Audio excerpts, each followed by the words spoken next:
Praise the lord. చేరి వచ్చిన మీకు అందరికీ ప్రభువైన యేసుక్రీస్తు నామములో శుభాలు తెలియచేయుచున్నాను. ఈ దినము కొరకై ఏర్పాటు చేయబడిన లేఖన భాగము అపోస్తల కార్యములు 6వ అధ్యాయము 1వ వచనం. ఆ దినములలో శిష్యుల సంఖ్య విస్తరించుచున్నప్పుడు అనుదిన పరిచర్యలో తమలోని విధవరాండ్రను చిన్నచూపు చూచరని హెబ్రీయుల మీద గ్రీకు భాష మాట్లాడు యూదులు సనుగసాగిరి. Praise the lord. దేవునికి స్తోత్రం. హల్లెలూయా, హల్లెలూయా, హల్లెలూయా. మన ప్రభువును, మన ప్రియ రక్షకుడును, పరలోకం నుంచి మన కొరకు త్వరగా తిరిగి రాబోతున్నటువంటి, మేఘములను తన పాదధూళిగా చేసుకొని తిరిగి రాబోతున్నటువంటి, మహిమతో రాబోతున్నటువంటి, పరిశుద్ధులతో దేవదూతలతో రాబోతున్నటువంటి యేసుక్రీస్తు దివ్యనామములు మీ అందరికీ ప్రత్యేకమైనటువంటి వందనాలు, శుభాలు తెలియజేస్తున్నాను.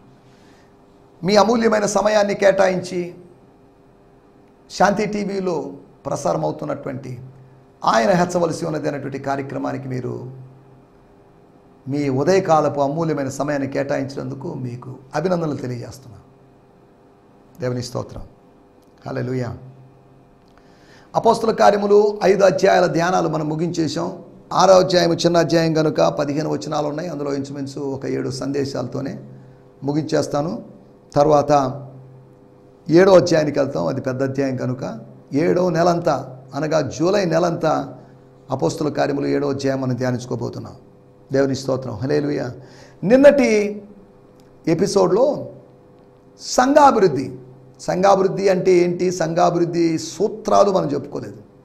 సంఘాభివృద్ధికి కారణమైన విషయాలేంటి, సంఘాభివృద్ధికి స్తంభాలు లాంటి విషయాలేంటి, దానికి ఇంపార్టెంట్ విషయాలు ఏంటి, లేదా 4 pillars ఆఫ్ చర్చ్ గ్రోత్ అనే దాని గురించి మనం మాట్లాడుకున్నాం.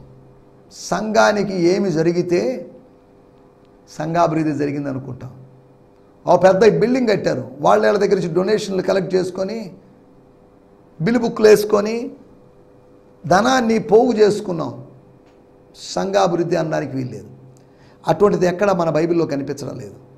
అన్ని జనుల దగ్గర ధనము తీసుకొని ఆ ధనము ద్వారా దైవికమైన కట్టడాలు కట్టుకునేటువంటి విధానం బైబిల్లో ఎక్కడ లేదు. వారు అన్ని జనుల దగ్గర నుంచి ఏమీ తీసుకొనక అని రాయబడింది. గుర్తుపెట్టుకోండి, రక్షింపబడిన వ్యక్తి ద్వారా వచ్చినట్టు కానుకలే తీసుకోవాలి, దాన్ని వాడుకోవాలి. అన్యజనుని దగ్గర వచ్చేటువంటి డబ్బు అవినీతితో, లంచంతో లేదా మోసాలతో కూడుకున్న ధనం ఏంటిది. ఆ శపితమైన ధనము నుంచి మనం చేసేటువంటి పని ఆశీర్వాదకరమైంది కాదు. అలాగని పరిశుద్ధులు, క్రైస్తవులు అనబడిన వాళ్ళు మన సంఘ సభ్యులు ఇచ్చేదాని డబ్బంతా ఆశీర్వాదకరమైన డబ్బా లేదా శపితమైన డబ్బా మనకు తెలియదు. అన్ని జనుల దగ్గర ఏమి తీసుకోకుండా వారు బయలుదేరారు అనేటువంటి మాటని మనము యోహాను పత్రికలో మనం చూస్తున్నాం. ఈ రోజుల్లో అన్ని జనుల వైపే మనం చూస్తున్నాం.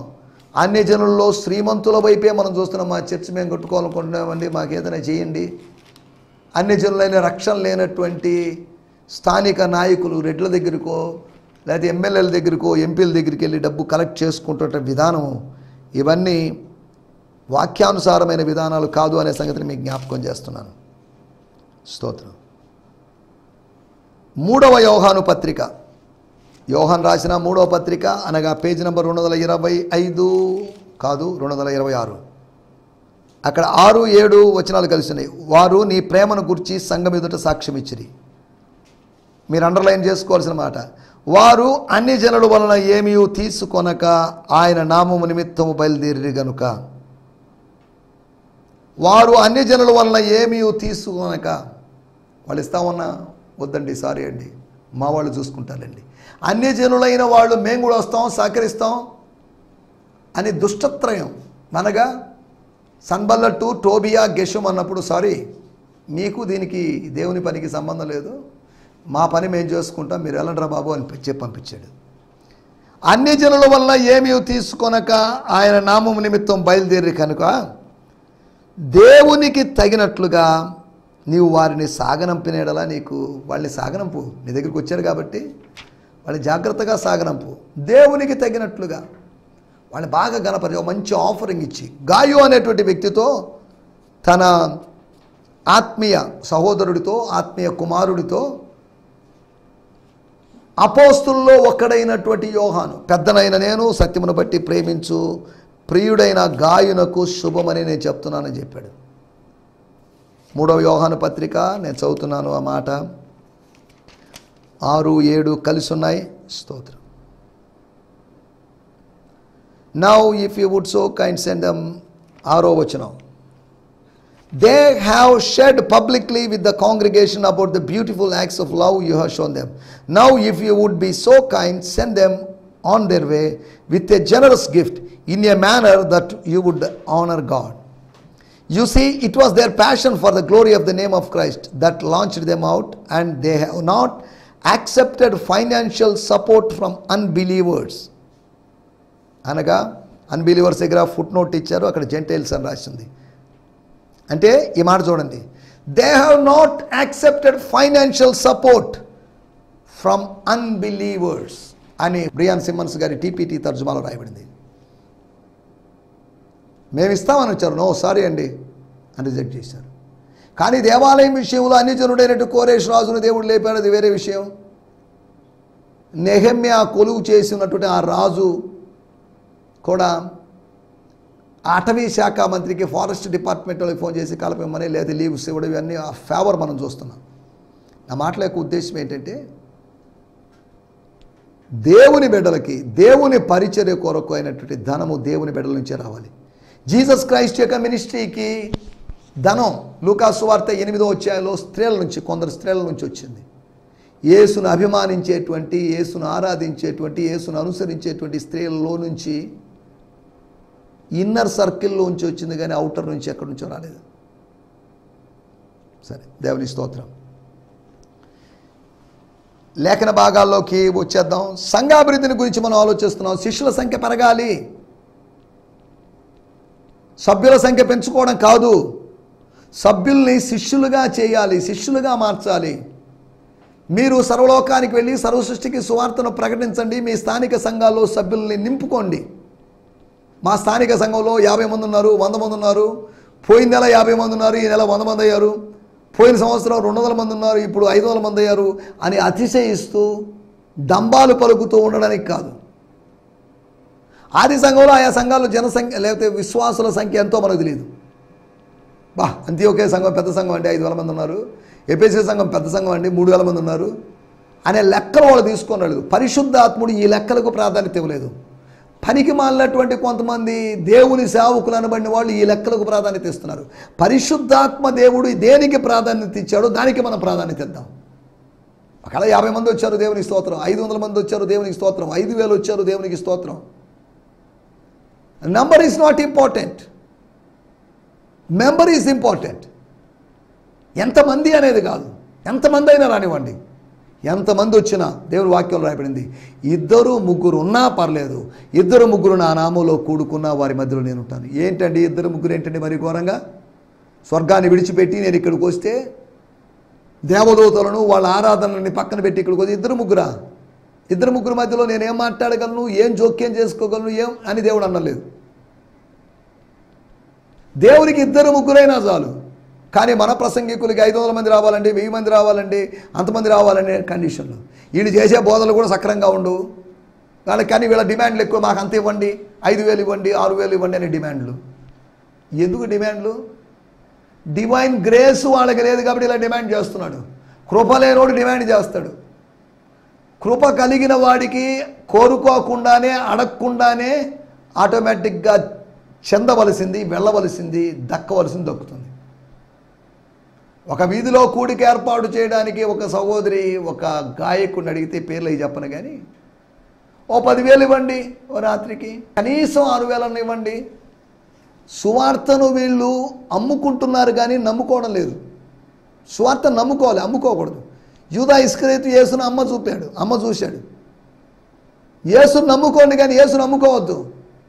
రకరకాల క్యాసెట్లు, బుక్స్, పెన్ డ్రైవ్లు, క్యాప్స్, పవర్ బ్యాండ్స్, ఇలా రకరకాలు అమ్ముకుంటున్నారు. దేవుని సంఘాన్ని వ్యాపారపు టిల్లుగా మార్చినటువంటి ప్రతి వాడు శాపగ్రస్తుడే.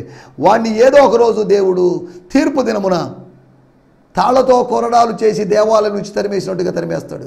అక్రమం చేయవాలనేసి వెళ్ళిపోండి, తొలగిపోండి, దూరంగా వెళ్ళిపోండి, గెట్ అవుట్. ఇక్కడ మీకేం పని అయ్యా? మీరు మీరు చేసిన 30-40 సంవత్సరాల సేవలో వ్యాపారపు టిల్లుగా చేశారు. మీరు తండ్రి ఇల్లును వ్యాపారపు టిల్లుగా చేసి మనస్సాక్షి గద్దింపు లేని వారుగా జీవించారు మీరు అని ప్రభు చెప్తాడు. సరే, దేవుని స్తోత్రం. వీటిలోకి వెళ్ళలేదు. సమాజం మీద ప్రభావం. The church should have influence over the society. యూదా సమాజం మీద, యాజక సమూహం మీద ప్రకటించబడుతున్న వాక్యము ప్రభావం చూపించింది. వాక్యము ప్రబలమైంది. అనగా వాక్యపు గాలం వేస్తే, వాక్యపు వల వేస్తే పెద్ద చేపలు, యాజకులు అనేబడేటి చేపలు వచ్చేసాయి, తిమింగళాలు వచ్చేసాయి, షార్కులు వచ్చేసాయి. దేవునికి స్తోత్రం.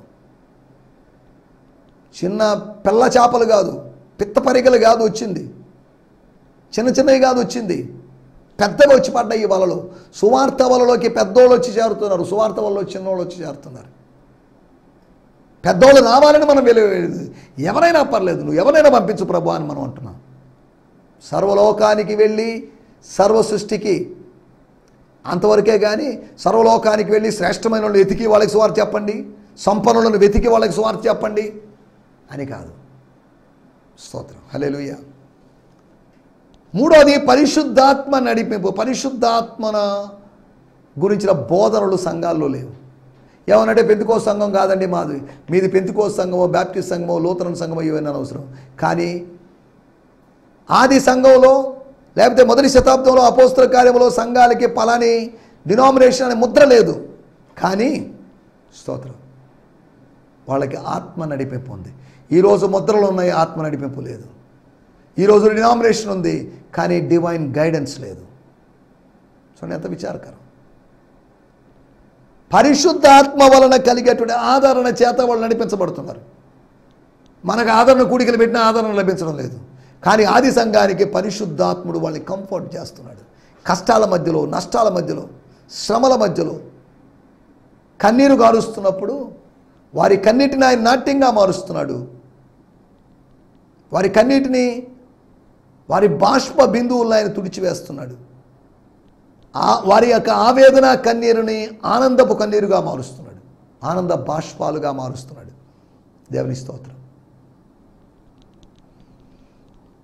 తర్వాత స్థిరపడడం, establishment. Churches should establish in the doctrine, సత్యంలో, విశ్వాసంలో. వాక్యాన్ని విని విని కలిగేటువంటి విశ్వాసంలో స్ట్రాంగ్గా కావాలి, స్థిరపడాలి. అస్థిరత్వం తొలగిపోవాలి. వీటి గురించి గత ఎపిసోడ్లో మాట్లాడుకున్నాం. రండి, మన సమయం కొద్దిగా ఉంది కనుక ఈ దినము, నిన్న మొన్న అనగా నిన్నటి ఎపిసోడ్లోను అంతకుముందు ఎపిసోడ్లోను అపోస్తుల కార్యములు 6వ అధ్యాయము 1వ వచనాన్ని ధ్యానించుకున్నాం. ఈ దినం కూడా అపోస్తుల కార్యములు 6వ అధ్యాయం 1వ వచనం నుంచి కొన్ని విషయాలు ధ్యానించుకోబోతున్నాం. మన మూలవాక్యం book of Acts 6th chapter 1st words. ఆ దినములలో శిష్యుల సంఖ్య, యేసు ప్రభు యొక్క శిష్యుల సంఖ్య విస్తరించినప్పుడు, అప్పుడప్పుడు పరిచర్య కాదు, అనుదిన పరిచర్యలో తమలోని భర్తలు కోల్పోయి దుఃఖంలో ఒంటరి బతుకుతున్నటువంటి, సింగిల్ మదర్గా ఉన్నటువంటి, లేకపోతే బ్రెడ్ విన్నర్గా ఉంటున్నటువంటి విధవరాండను చిన్న చూపు చూస్తున్నారని హెబ్రీయుల మీద గ్రీకు భాష మాట్లాడే యూదులు సనుగసాగిరి. వాళ్ళు శనిగారని కాదు, సనగసారి. They began to murmur. ఈ సమస్యను వాళ్ళు అపోస్తుల దగ్గరికి తేకుండా హ్యాండిల్ చేద్దాం అనుకున్నారు. కానీ సమస్య మరీ దారుణంగా అయిపోయింది, ఎక్కువైంది. చిన్న చూపు చూశారు. చిన్న చూపు చూసిన వాళ్ళు కంప్లైంట్ చేశారు. వాళ్ళ పక్షాన మాట్లాడడానికి పురుషులు, స్తోత్రం, హెబ్రీ పురుషుల మీద దాడి చేయడానికి,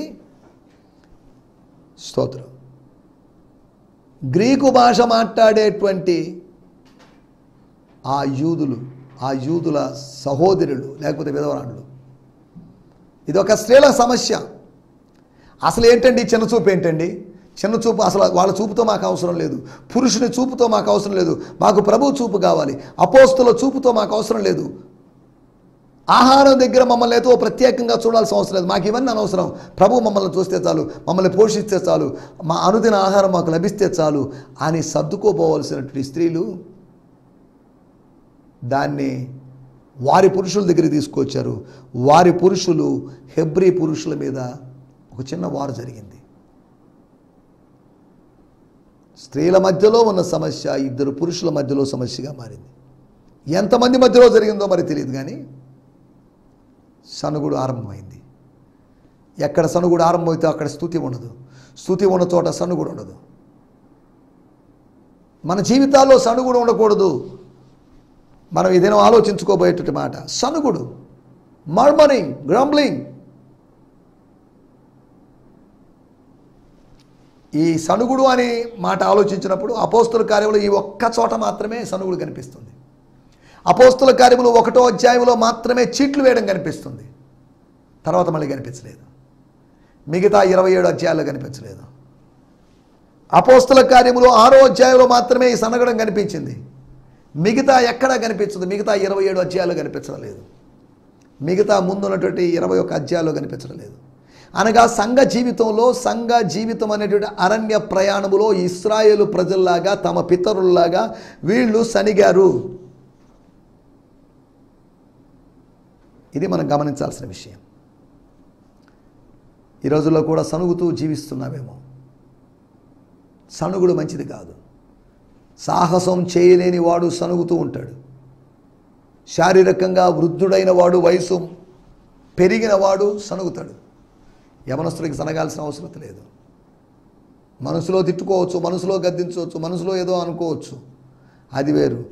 కానీ దానికన్నా కాస్త శబ్దం, స్వరం కలిగింది సనుగుడు. దానికన్నా ఎక్కువది సందేశం, మాట్లాడడం, సంభాషణ చేసుకోవడం. వాళ్ళకి నిశ్శబ్దం నుంచి సనుగుడులోకి వచ్చారు. ఒక సైలెన్స్లో నుంచి ఒక మర్మరింగ్లోకి వచ్చారు. మర్మరింగ్లోంచి కాన్వర్జేషన్లోకి వెళ్తారేమో, సంభాషణలోకి వెళ్తారేమో. సనుగుడు నుంచి స్నేహపూర్వమైనటువంటి సంభాషణలోకి రావాలి. రండి మన వివాదాలను తీర్చుకుందాం అని యెషయా గ్రంథం 1వ అధ్యాయంలో ప్రభు పిలిచాడు. ఎంతకాలం ఈ సనుగుడికి స్వస్తి చెప్పండి. ఏం జరిగింది ఈ సనుగుడు వలన? సనుగుడిని గురించినటువంటి కొత్త నిబంధన ఉదాహరణలు మీకు ఒక 5 ఉదాహరణలు త్వరగా జ్ఞాపకం చేస్తాను. మొట్టమొదటి విషయము, సంఘ సభ్యుల యొక్క, చర్చ్ మెంబర్స్ యొక్క, యెరూషలేములోని చర్చ్ మెంబర్స్ యొక్క 2 వేరు భాషలు మాట్లాడేటువంటి వేరు లాంగ్వేజ్ గ్రూప్స్ మధ్యలో ఉన్నటువంటి ఇష్యూ వాళ్ళ యొక్క సనుగుడు. స్తోత్రం. రెండో విషయాన్ని నేను మీకు జ్ఞాపకం చేస్తాను. యేసు ప్రభు యొక్క శిష్యుల యొక్క సనుగుడు. వాళ్ళు సనిగారు. చదవండి మార్కు సువార్త 14వ అధ్యాయము 5వ వచనం.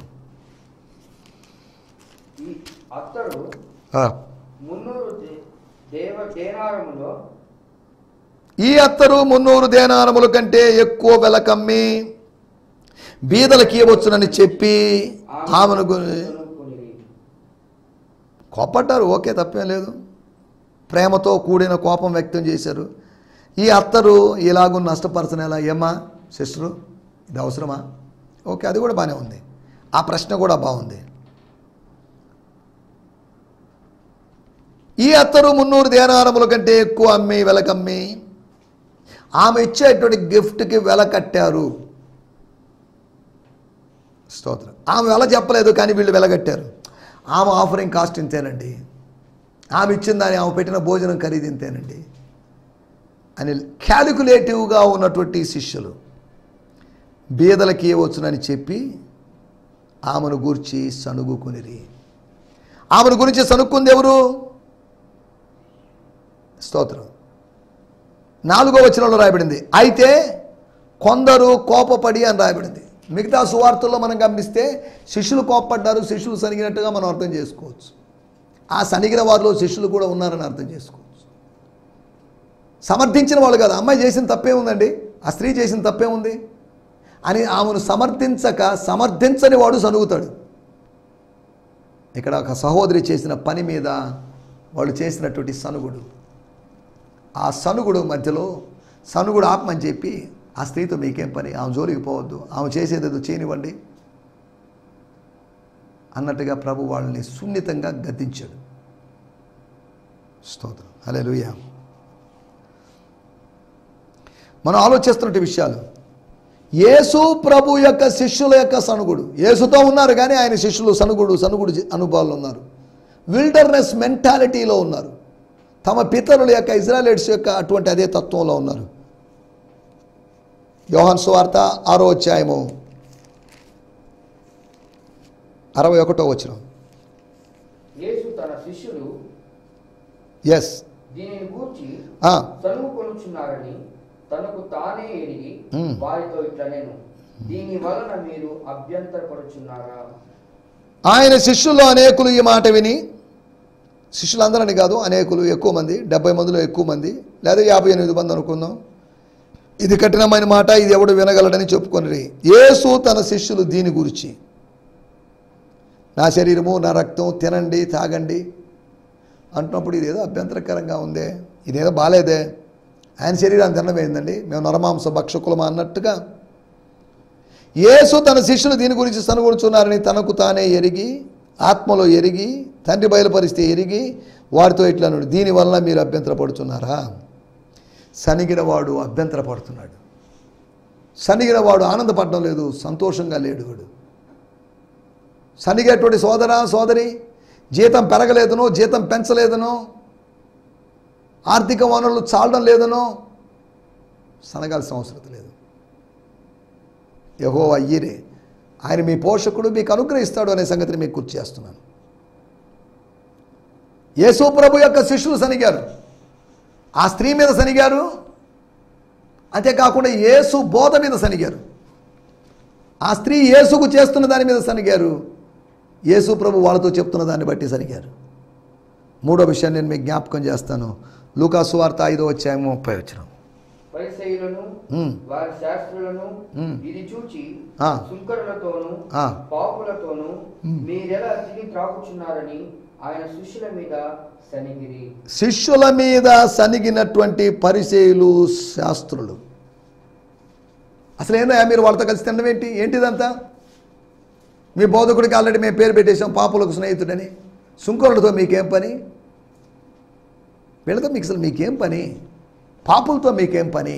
పరిశుద్ధులుగా జీవించండి. మేము జీవిస్తున్నాం కదా, మీరు కూడా జీవించండి. మా మూమెంట్లో అలాగా పరిశుద్ధులు ఉన్నారు, మీ మూమెంట్లో ఎందుకు పరిశుద్ధులు ఉండకూడదు? ఏంటిదంతా? మీరు వాళ్ళతో మింగిల్ కావడం ఏంటి? దాని ద్వారా మేము కూడా మింగిల్ కావాల్సి వస్తుంది, మాకు ఇబ్బందిగా ఉంది. మీరు మింగిల్ కాకపోతే మేము మింగిల్ కావాల్సిన అవసరం లేదు కదా అన్నట్టుగా వాళ్ళు ఉన్నారు. శిష్యుల మీద నువ్వు ఏం విత్తుతావో దాన్నే కోస్తావు. నువ్వు స్త్రీ మీద సనిగావు, కానీ శాస్త్రులు నీ మీద సనిగారు. నువ్వు ప్రభు బోధ మీద సనిగావు, కానీ నీ వ్యవహారాన్ని బట్టి కొంతమంది సనుగుతారు. ఆయనేం మనిషి అండి, ఆమెం మనిషి అండి, ఆయనేం పాస్టర్ అండి, ఆమెం పాస్టమ్ అండి అనే సనుగుళ్ళు మనకు అక్కడక్కడ సంఘాల్లో కనిపిస్తున్నాయి. 1 కొరింథీయులకు రాసిన పత్రిక 10వ అధ్యాయము 10వ వచనం. మీరు సనగకుడి. వద్దు, సనగొద్దండి. వారిలో కొందరు సనిగి సంహరకుని చేత నశించిరి. వారిలో కొంతమంది సనిగారు. స్తోత్రం. And we must not embrace their ways. వాళ్ళ యొక్క విధానాలని మనం ఆలింగనం చేసుకోకూడదు, హత్తుకోకూడదు. By complaining, grumbling with discontent. అసంతృప్తిని బట్టి వాళ్ళు ఫిర్యాదు చేశారు, సనిగారు. As many of them did and were killed by the destroyer. స్తోత్రం. పెంటాటుక్ అనగా ధర్మశాస్త్రంలో పెంటా అంటే 5. There are at least 16 occasion the people of Israel murmuring. ఇస్రాయేలు ప్రజలు సుమారు 40 సంవత్సరాల అరణ్యయాత్రలో కనీసం 15 లేదా 16 సార్లు వరకు సనిగిన ఉదాహరణలు ఉన్నాయి. 1-2 సార్లు కాదు. ఎంత విచారకరం. స్తోత్రం. And were killed by the destroyer.